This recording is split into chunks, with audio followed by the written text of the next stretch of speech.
Hi, everyone. Welcome to another episode of our series, Advancing Conversation. Just a little bit of background. This series uplifts the voices of Native leaders, organizers, and advocates who are working to strengthen democracy across Indian country and ensure Native leaders are present in every level or every space where decisions are made. So thank you so much for joining us tonight. We're super excited for this next series or this next episode. So just a little bit of background. My name is Lexy Locklear. Pronouns are she, her, hers. I'm Lumbee from North Carolina, and I currently serve as the National Program Associate here at Advance, or Advanced Native Political Leadership, but Advance for short, and how I will usually refer to us. Before I properly introduce our guest, I just wanted to share a little bit about what we do here at Advance and what our mission is. So, Advance is the first and only national Native-led organization. We're dedicated to building political power in Native communities. We believe that when Native peoples and communities have access to national networks, innovative tools for organizing, strong voter engagement strategies, and pathways to leadership, that we strengthen the health and well-being of all of our communities at large. A key part of our work is our Native Leadership Institute, or NLI, as you will see it referred to on our website and in our materials, which is a culturally grounded training program designed by and for Indigenous peoples who are preparing to run for elective office or serve in leadership roles at any level. At Advance, we are committed to expanding Native representation by investing in our leaders, building community, and creating pathways for Indigenous voices to shape the future at every level of government and any level of leadership. Um, Here in Advance, we know that building political power also means understanding the history that has shaped our systems and our communities today. That's why we're especially excited to welcome today's guest, Rebecca Nagle, whose recent podcast, First America, helps illuminate how the foundations of the U.S. continue to shape our Native communities and democracy itself. So a little bit about our guest. Rebecca is an award-winning advocate and writer focused on advancing Native rights and ending violence against Native women.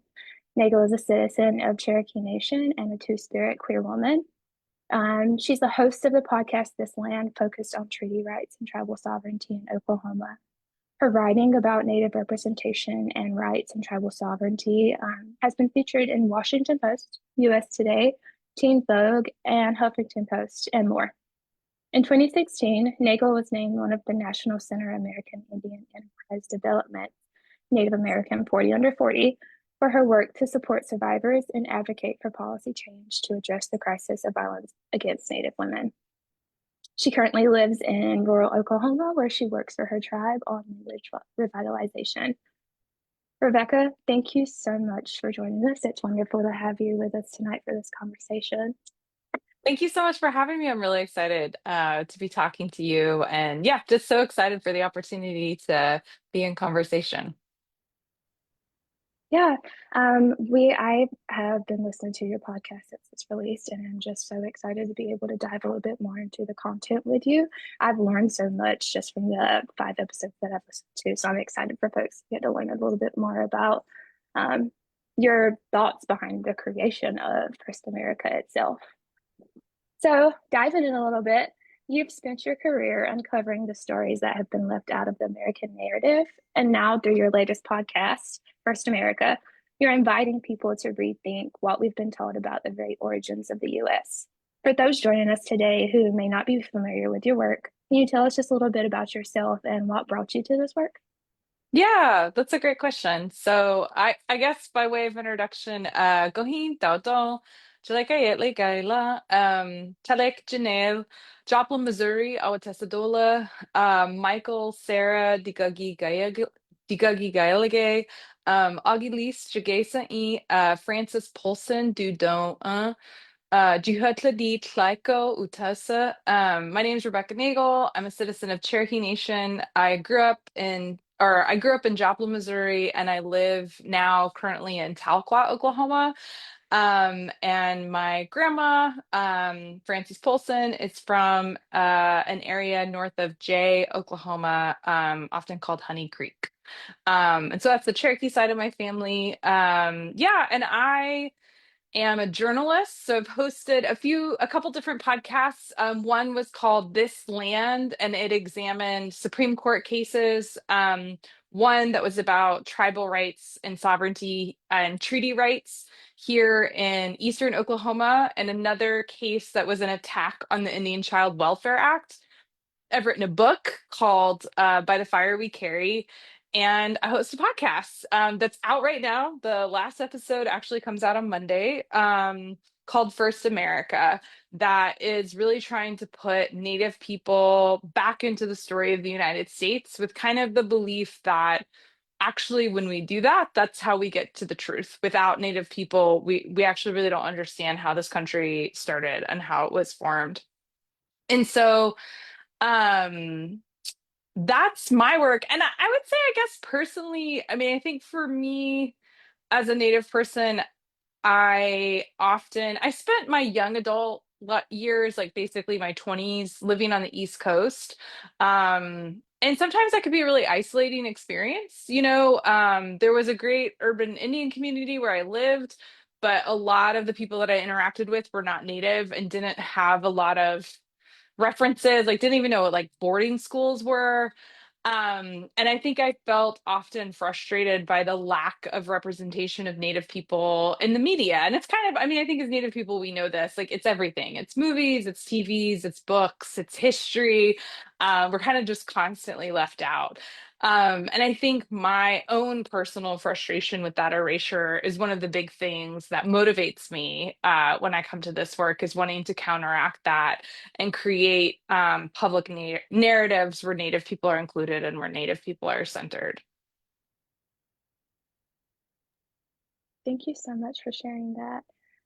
So in First America, you shared that the idea for the pod was years in the making, and grew out of conversations that you had with Native scholars such as Phil Deloria, Nick Estes, Maggie Blackhawk, and Ned Blackhawk, which I really enjoyed being able to hear their perspective as well in the pod. So thank you so much for like actually including their voice and hearing from them specifically. I thought that was super powerful.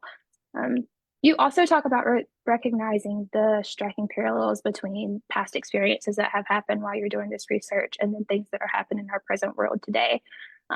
Not just Indigenous folks, but people of color and people of marginalized communities as a whole. Could you tell us a little bit more about what inspired you to bring this project to life in this moment that we're in right now? Why did you feel that, or is there a reason why you wanted to release this in the light of America's 250th? Yeah, yeah. So the project started actually as a series of conversations. Actually started as a conversation between me and Nick Estes, who's Lakota and a history professor at the University of Minnesota. And we were both talking about how we were frustrated with how Indigenous people are kind of constantly left out of the way that Americans talk about their history. And we wanted to do a project to sort of act as a corrective to that. We looped in Ned and Maggie Blackhawk and Phil Deloria. They all said yes and that they were interested in doing it. And it was actually the group's idea to do something to coincide with the 250th anniversary of the signing of the Declaration of Independence. So that, it wasn't just. So that in this moment, right, that the United States is reflecting on its history, reflecting on its origin and its founding, that we knew, and we were right, that a lot of that reflection would leave Native people out.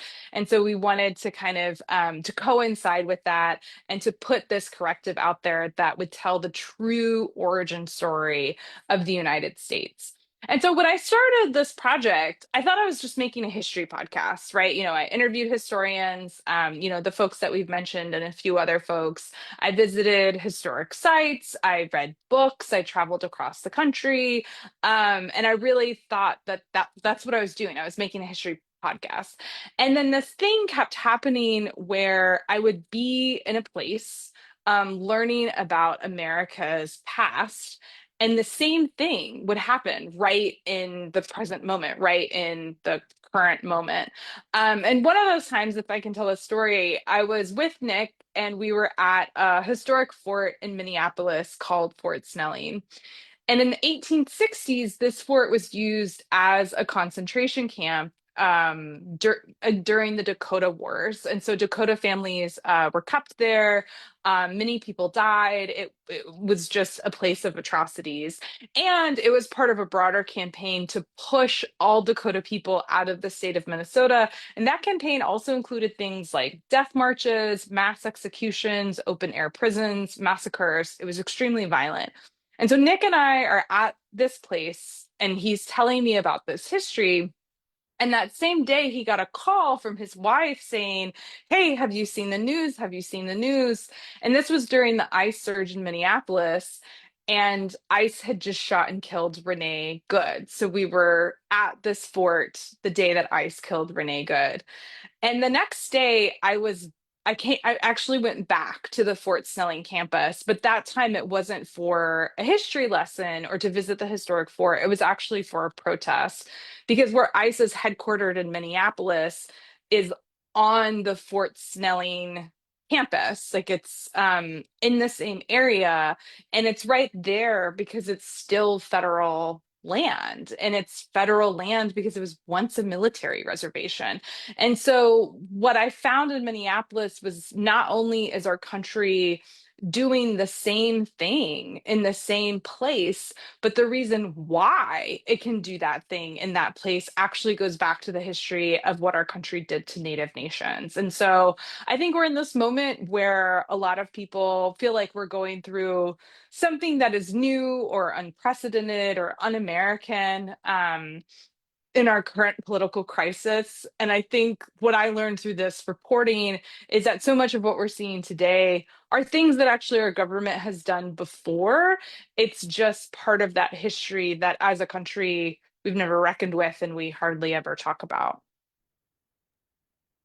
And one of the most compelling things about First America for me is that it doesn't simply retell history, but it reframes it away from what the settler colonial perspective is that we were taught for, or was the norm for the majority of us in the US.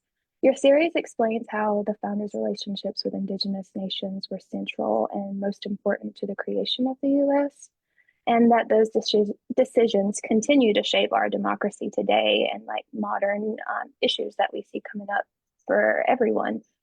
What is the core story that you hope listeners walk away with after hearing the podcast? Is it not just the history itself, or is it something deeper that you want us to take away along with it? Yeah, honestly, I think for me, I think the biggest thing is that I think a lot of people view Native history as something that happened a long time ago. Even people who would say, what our government did to Native nations was bad or was wrong. I think people see it as this distant chapter of the American story, that was maybe terrible, but something that happened a long time ago and doesn't affect them. I think most Americans think that what our government did to Native nations doesn't affect them. But what our government did to Native nations is foundational. It is part of how our government, it is why the United States exists. It's why we have a central government. It's why we have a central military. It's why so many aspects of our country are structured the way that they are. And you really actually can't understand America without understanding this history. And so I think probably for me, I think that is what I hope is the biggest takeaway, that from American culture to the military to our modern real estate market to the present rise in authoritarianism, for people to see how these things that actually structure their lives, whether or not they're native, are rooted in settler colonialism and what our government did to native people. And I think so often our issues as native people are treated as sort of special or niche or kind of like this thing that's going to be like kept over there and doesn't affect people who aren't tribal citizens. And I think we really need to shift that thinking in the United States, because I think what our government did to Native people affects everyone in the United States. Agreed. Um, for many non-native listeners, your podcast will probably completely reshape the way that they understand the history of the US. But for many native people, when listening, these stories aren't completely unfamiliar for a lot of them. They're stories we've inherited, ones we've lived through and have been passed down and can continue to experience through the lasting impacts of colonization. So, in many ways, this podcast will be both validating for them, but also probably deeply emotional at times. With that in mind, is there anything that you hope Native folks specifically take away from First America? Yeah, that's a good question. For me, there was a lot that I learned in reporting the series that I hope that other people learn. Like, I knew, like, I've seen the t-shirt, so I knew Merciless Indian Savages was in the Declaration of Independence, but I never knew the significance of that line. It's in the way it's ordered. It's actually the chief complaint in the Declaration of Independence, one of the most important lines in the document. It's not a throwaway line. And there's this whole history behind it, that hunger for indigenous lands is actually one of the main reasons the revolution happened. And before I did this reporting, I actually didn't even know that. Or, one of the things I learned too by reading Phil Deloria's scholarship was that when colonists stormed ships to throw tea into the Boston Harbor again, like I had heard about the Boston Tea Party, I didn't know that they dressed up like Mohawks to do that. And so I do think that a lot of this history, because it's not taught in schools, as Native people, we miss a lot of it too. I think the other thing that I hope that Native people experience is feeling seen and feeling validated. So one of the episodes is around, it's called Playing Indian. And it's, we start with the Boston Tea Party. We sort of like end at a Chiefs tailgate. And we talk about this like very long tradition in the United States of white people pretending to be Native. At the same time, that those same people kind of actually dislike or even despise living, breathing, real Native people. And that's a dynamic that for me as a Native person, I feel like it can be kind of crazy making. Like it just, it's a hard thing to encounter daily. And I found when I found Phil Deloria's scholarship about it something clicked for me and it made it make sense. Not that it excused it, but it helped me understand the world that I was navigating in a way for me that was helpful. And so I hope that that's also something that Native listeners get out of it. It truly has been very eye-opening for me, and especially what you said about like you hear about the history, but seeing it actually like you display it in such a great way in the podcast that's easy to make connections and yeah, so thank you for that. Um, Throughout the series, you make connections between the founding of the U.S. and issues that we're still grappling with today, like sovereignty, citizenship, immigration, and even housing instability, which was super eye-opening for me. That episode was very like the connections with our modern mortgage market just completely blew my mind.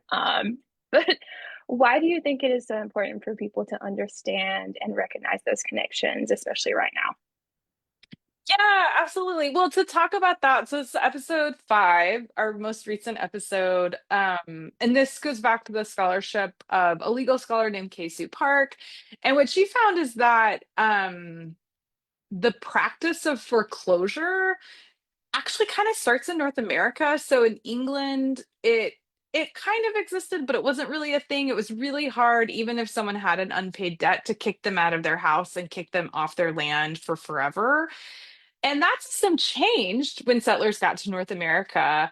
And some of the first instances of that kind of foreclosure are actually ways for colonists to take native lands. And then soon it doesn't just apply to native people, but anybody with property and an unpaid debt. And so a lot of the systems of our modern real estate market, this idea of surveying every inch of land and measuring it, having a title registry, having, easy foreclosure if someone doesn't pay their mortgage. All of those things actually started as a way to take native land. And one of the things that's really important to understand about how we got to where we are today is that generations of Americans built wealth, built unfathomable amounts of wealth through real estate and through this model of cheap land, acquiring indigenous land for cheap and then increasing its value, and so, and increasing its value, I should say, under a capitalist system, not increasing its intrinsic value, increasing the amount of money that it costs. And so our real estate market in the United States was really built on this model of just sort of like constant growth. And for a long time, that constant growth came through expansion. But, at the end of the 1800s, the frontier closes. There's sort of nowhere else for the real estate market to grow out. And so instead, it starts growing up. And that's actually when you get the modern mortgage market. Like mortgages actually really hadn't been a tool that was widely used until the early 1900s. And so then you start getting basically mortgages and then mortgage backed securities. So you get like mortgages on top of mortgages on top of mortgages. And the whole thing, the whole system just keeps getting more money piled into it. And then the cost of housing is going up and up and up and up and up. And so this system that feels so like inhumane, that would kick a family out of their home where, almost everyone is struggling to pay rent.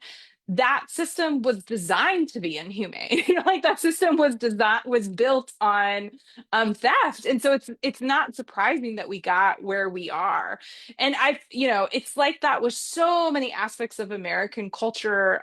We also have an episode on the military. One of the shocking things, again, I didn't know until I did this reporting, was that actually the founding fathers hadn't wanted a big army. They were scared of a big army after the abuses of the British Army. And so at the end of the Revolutionary War, when the war is over, there's a one point in time where the United States actually has less than 100 enlisted men, which is hard to imagine. And, that tiny army, with the help of some, not very well trained state militias, go off to fight a confederacy of indigenous nations led by the Miamia in the Ohio area, and they lose quite badly several times. And so that war is actually one of the reasons why we even have a central military in the United States, why it is so big. And it's also actually why presidents can fight wars without, congressional authorization. So all the conversations we're having today around the Trump administration bombing boats in the Caribbean or invading Venezuela or being at war with Iran without congressional oversight or approval, all that actually goes back to the George Washington administration and goes back to war with indigenous nations. So much of what we're experiencing today, whether it's the military, the economy, democracy, like how our government works, goes back to this history in a way that I think is just has not been taught, and has not been widely understood in the United States. Thank you.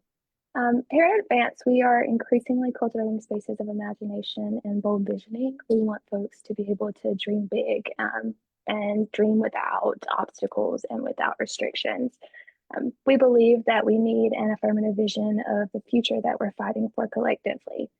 We've been in the process of gathering spaces to think about what the future of democracy looks like and reimagining the Constitution.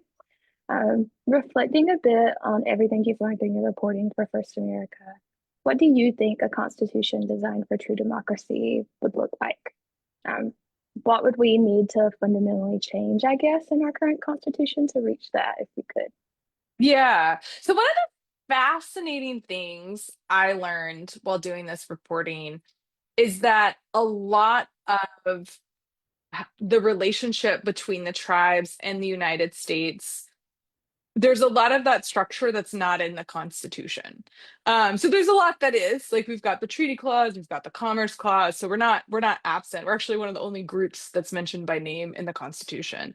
But there's a lot around how the US colonized indigenous nations that's actually not in the kind of four squares of the document. I learned this through the scholarship of Maggie Blackhawk, who we've mentioned before, who's Fond du Lac Ojibwe, and another scholar named Mary Sarah Builder.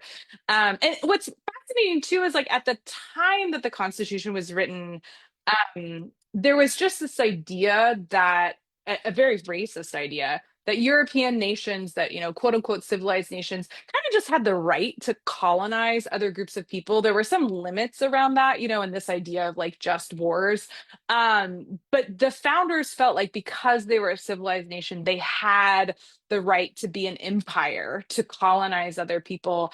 And they didn't put all of that in the Constitution. But over time, it has built up. So these ideas around not just the legal subordination of Indigenous people and of Native nations, but also how our government has treated people in places like Guam and Puerto Rico, how our government has structured immigration. All of these things actually have similar practices and similar rules that have built up over time. And there are areas where the normal limits of the Constitution, like if you think about due process, right? A lot of Native people didn't get due process when we were at war with the United States. We didn't get those basic kind of freedom of speech, freedom of religion rights. Um, always been parts of the government where the kind of the constitution that we hold dear and that we kind of uphold and that we think, okay, this is US democracy. There's always been a part of our government where our government was acting a little outside of that constitution and outside of those constitutional norms. And so when the founders were creating their vision of democracy, they didn't see it as including Indigenous people, right? And they created a different model of government for us. And that model of government was colonialism. And colonialism is not democratic. Like you don't take people's land by force and force them to leave through a democratic process, right? And so I actually think that that's a part of our government. I think as Americans, we're used to having this conversation around how do we fix the part of our government that's visible to us, right? Like, how do we fix who has access to voting? How do we make elections more fair? How do we reform, the Supreme Court or the Senate? But what we don't have conversations with is, well, how does our government treat people who aren't US citizens, who aren't protected by the Constitution? How does our government treat people that it's colonized? I mean, there are still aspects of the relationship between the US government and Indigenous nations, that tribal constitutions have to be approved by the federal government and things like this that are very colonial, right? That we're still there despite all of the things that we've won. And so I think that's the big thing we need to do as a country is really have a reckoning um, with that part of our government. And it's what I think is hard for a lot of Americans to see is that that part of our government is a government where we've allowed our government to act sort of outside of those constitutional boundaries that we normally think about. Thank you. That is really poignant, especially in the time that we're at. And something that we've noticed in the wake of America's 250th, but also in the build up to it this year, is that the question that a lot of our communities has been grappling with is what kind of democracy do we want to leave our future generations with, and what will that democracy look like? Um, so my question for you would after that would be if Americans embraced a fuller understanding of our founding, especially when it includes Native history and Native oppression in our country, how might that change the future that we're trying to build together? Yeah, yeah. I think it's actually really critical at this moment. So, I think one of the things we're facing in the United States right now, and I'm just going to say it very plainly, is a move towards a rise in authoritarianism and an attack on democratic norms and democratic values, whether that's, elections or the rule of law. Um, and it's scary, like I don't want to live in an authoritarian country. I would much rather live in a democracy. And I think it's very tempting to think that this slide towards authoritarianism is something that's happened in the last 10 years or happened in the last election cycle, that it's the product of one elected leader or one party. But in the United States, the root of authoritarianism is actually much deeper than that. Because if you think about like what even is authoritarianism, right? It's top-down government without consent. It doesn't represent the people that it's governing, and often it uses force and even violence to get what it wants. Okay.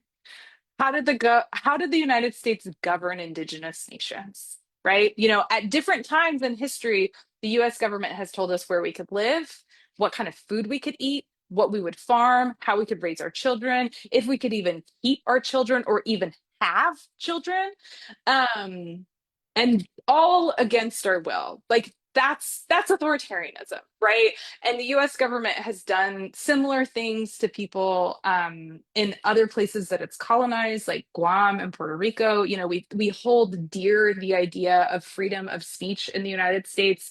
At the same time, in Puerto Rico, we outlawed them flying a flag, right? And so there has always been a part of our government that has acted in an authoritarian way. And what we're living through in the present moment isn't like democracy gone off the rails, but it's actually this part of our government that's always been there, that's coming to the surface. I kind of think of what our country did to Native nations as almost like the fault lines in US democracy. And what we're living through right now is the earthquake. And in terms of like what we do about it, I think we actually have to start having conversations about how our government treats Native nations, treats people who live in the colonies, treats immigrants, treats the victims of American wars abroad, and have actual constitutional limits on those things. Because what we're learning in the present moment is that violence and that authoritarianism that we send out into the world always comes back home. You know, it's if it's happening over there, it doesn't just stay over there. Um, yeah, and I think that that's something that we must do to protect democracy for future generations. Because I think if we treat the threat of authoritarianism as the result of one leader or one political movement, instead of seeing its deep roots, it'll be like cutting the top of a weed off. It'll just grow back stronger. And I would argue that actually we've already seen that between Trump 1 and Trump 2. And so I think to really preserve democracy for future generations of Americans, we have to get to the root of authoritarianism in this country. One of our core beliefs at Advance is that if we see Native leaders in leadership positions, it will benefit the good of all people. So one of the things that we think about a lot at Advance is how stories shape who we believe can lead from a very young age. So how do you think that changing the story about how we tell America's founding would change who people imagine belong in positions of leadership today? Yeah, that's a really good question. You know, I think as Native people, I mean, we have our own governments, and those governments predate the existence and the creation of the United States. And so we've had our own traditions of political leadership, going back to time immemorial. And what I was really moved by in doing this history was seeing the models of indigenous resistance. And so sometimes that looked like armed struggle and warfare, and strategic military campaigns. And other times that looked like diplomacy. To tell one story that's in the podcast, that I think is really cool and is often not talked about is that prior to the Constitution being written. So sort of between like the beginning of the Revolutionary War and when we get the Constitution, there's like this decade where the US government before we get the US government is around for about a decade before we get the constitution we now live under. And during that time, it's a little unclear who has treaty making power with tribes. It's a little unclear if it's states or if it's the federal government. A lot of people think that it's federal government, but some states, Georgia and North Carolina, trying to argue that they can make their own treaties with tribes and they can actually ignore the treaties that the federal government has made. And in the treaties of Hopewell, which are a few treaties that come down with Choctaw, Chickasaw, and Cherokee nations that are signed at the end of the Revolutionary War, we don't want to deal with states. We want to deal with the federal government. We actually put that in those treaties. And then when the Constitutional Convention comes around, those tribes send delegates to Philadelphia to argue for the same thing, to say, when it comes to treaty making, we want to deal with the federal government, not states. And that ends up in the Constitution. That is the supremacy clause of the Constitution, which says that not only are federal laws and the Constitution itself the supreme law of the land, but also treaties, and that states have to follow treaties. And if you think about how much of the structure of federal Indian law flows from that idea, right? We're not we're federally recognized tribes. We have the nation to nation relationship with the US federal government. States can't tell us what to do. I mean, often states violate this, but when it comes to laws and Indian country, that is a relationship generally between tribes and the federal government where states have less say. That's still true today. And at a time when Indigenous people were not citizens of the United States, when we couldn't vote, when we had literally zero electoral power, we were actually still able to shape and form the Constitution in ways that 200 plus years later, Native people are still benefiting from that advocacy and that work that those Indigenous leaders did in the late 1700s.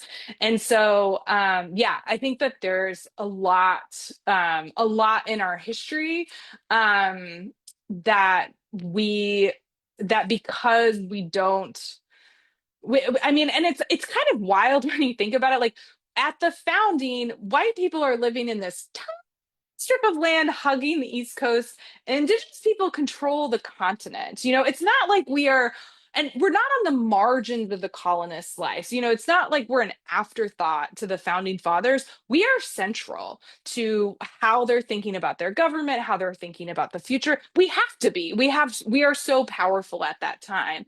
And so it's almost to me sometimes it feels almost like a magic trick the way that Native people have been erased from the founding story of the United States, because when you actually get into the history, you see how central it is.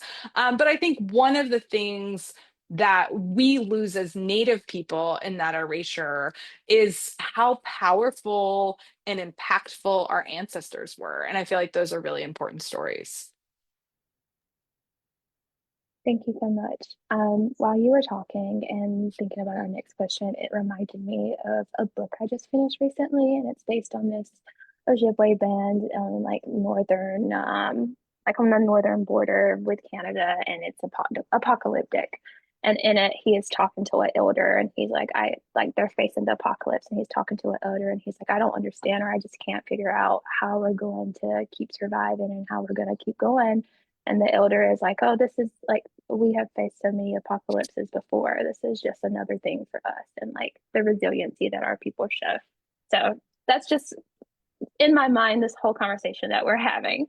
But First America really shows how Native communities in that spirit of resilience have spent generations protecting our sovereignty, rebuilding institutions that have been stolen from us, and creating change despite enormous challenges that we've been faced. Where do you see the greatest reasons for hope today with our people, and what gives you confidence about our future? Oh, yeah, it's a really good question. I mean, I would just say young people. Yeah, whenever I just turned 40, which I'm sort of like not used to how old I am. But yeah, whenever I'm interacting with young people, whether it's like teenagers or even just like people in their 20s, I'm just like, wow, like young people are like light years ahead of where I was in terms of just like understanding politics and the world. And so yeah, I mean that's where my hope is from, is just the leadership that I'm seeing from Indigenous youth. And one of the cool things that we were able to do as part of the project is we had these amazing Indigenous scholars looking at our history 250 years in the past, but we also invited Indigenous young people to write flash fiction looking 250 years in the future to kind of imagine Native nations in 250 years in the future. And so we hosted a writing workshop online and in Tulsa. And there's actually going to be a book that's published. That will be available through Magic City Books, which is a bookstore here in Tulsa, but people can also order it online. And the stories are incredible. They're just amazing. And we're going to feature one on the last episode of the podcast next week. And there will be a live reading of the stories in Tulsa next Friday, July 31st. So that's just a plug for checking out the book and checking out the reading. But I think in general, when I see, whether it's creative arts or political advocacy or even just language and cultural vitalization, yeah, the work that I see young people doing for me is where I get hope. Thank you so much. That is something that we just finished our Native Power. We just wrapped up our Native Power Building Summit in Scottsdale last week, and that was a common theme that we heard from every panel that we heard was our young generation and this youth, and the power that they hold and the motivation and drive that they have and how amazing it is to see it. Um, so yeah, that's very validating to hear. Last question, and a little bit of a dreamer. Imagine it's the year 2076 or 2076, and people are looking back at this moment as a turning point at 2026. What do you hope that they say that this generation had the courage to do? Oh, that's a great question. Yeah, I mean, I hope the world is no longer on fire. Like, oh man. Yeah, I mean, I really hope that as Indigenous people that we continue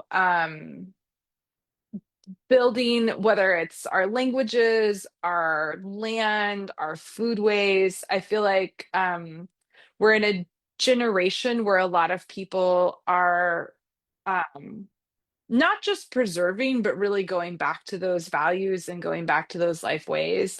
And so, I think about even just my own tribe with Cherokee Nation, where we're in a place where we're really working to make sure that future generations speak Cherokee. We lost like kind of just like babies growing up speaking Cherokee for a couple generations, and we're trying to get that back right now. And so I hope, like, what I mean, my biggest hope would be 50 years from now, people are talking about that generation that did that work, right? Of saying things like, oh, we almost lost our language, but then we did this and we did that. And that's why, you grandchild grew up speaking Cherokee, so I really hope that we continue to do that work.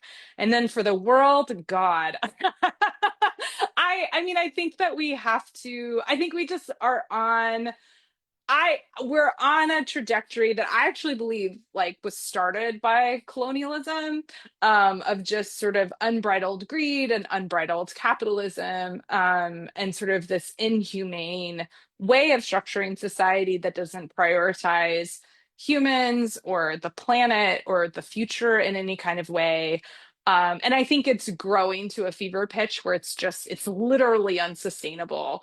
And so I hope that collectively we can find our way out of it. Thank you so much, Rebecca. Thank you for sharing your stories and experiences with us tonight.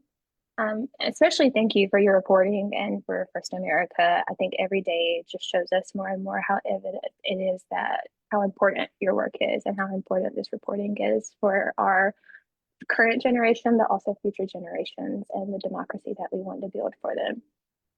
So thank you again. Yeah, well, thank you so much for having me. This was a great conversation. I really appreciated all the questions. It was really thoughtful. Yeah. And for all y'all listening, if this conversation has inspired you to learn more about how you can be a change in your community, we would love to talk with you and be a part of that journey. You can learn more about the Native Leadership Institute at our leadership training by checking out our website, advancednativepl.org. Follow us on Facebook, Instagram, and X for more information and any events coming your way. We have a couple trainings coming up this year later on, so our application will be open. Keep an eye out. And if you have anyone that you would like to nominate for a position, we also have a nomination application. Thank you, everyone, for tuning in again. I hope that you all have a great night and keep showing up for our community.